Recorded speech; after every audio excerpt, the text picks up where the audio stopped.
अस्सलामुअलैकुम Anam home remedy channel में mail health tips से रिलेटेड वीडियो में खुशामदीद कहती हूँ। आज बात कर लेते हैं मर्दों की सेहत के मुतालिक, क्योंकि मुझे बहुत कमेंट रिसीव हो रहे थे कि ज़कावत हिस्स जरियान के मुतालिक बताइए, तो आज इसी पर बात करते हैं।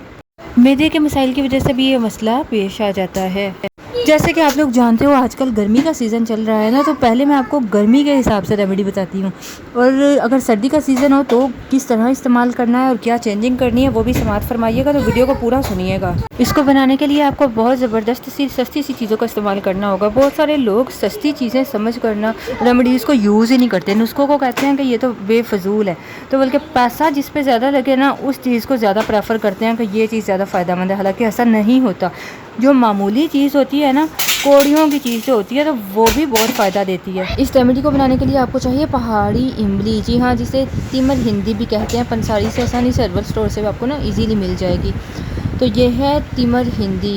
ये बड़ी इमली होती है, पहाड़ी इमली। इसका आपको चाहिए बीज। आपको इसकी पहचान बताऊं, बीज को तोड़कर देख लीजिएगा। अगर अंदर से काला निकले तो वो नहीं लेना, जो अंदर से वाइट हो, सफ़ेद हो, वो ले लीजिएगा। उसको आपने लाकर अच्छी तरह पीसकर पाउडर बना लेना है।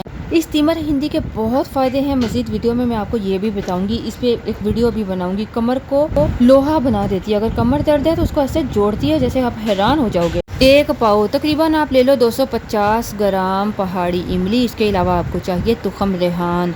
ये भी शिया सीड्स होते हैं, ये जैसे तुखम मलंगा की तरह होते हैं, लेकिन आपने तुखम रेहान लेना है। तकरीबन 50 ग्राम, एक छटांक आप ले लो तुखम रेहान। इसके अलावा आपको चाहिए खुश्क धनिया। जी हाँ, खुश्क धनिया भी बहुत फ़ायदेमंद है। मर्द हज़रात तो इसको सुनकर ही भाग जाएंगे कि ये खुश्क धनिया मर्दों के लिए अच्छा नहीं होता।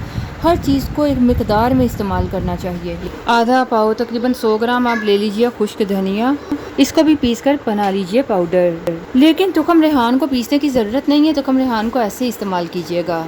अब आपको करना क्या है, जितनी मिकदार में ये आपने चीज़ें पीसी हैं इतनी मिकदार में साथ में मिश्री मिला लो, ठीक है, ताकि आपको करवाहट ना आए और खाने में भी आसानी रहे। मिश्री नहीं मिला सकते तो चीनी मिला लो, वैसे बेहतर है आप मिश्री का इस्तेमाल करें। और डायबिटिक पेशेंट इसका इस्तेमाल ना करें। सुबह और शाम आधा छोटा चाय का चम्मच आपने दूध या पानी के साथ इसका इस्तेमाल करना है। चंद दिन इस्तेमाल करें, रिजल्ट आपकी आंखों के सामने होगा। ये गर्मियों का नुस्खा है, सर्दियों का नहीं है। सर्दियों में तुखम रेहान की जगह अकड़ कढ़ा का इस्तेमाल होगा।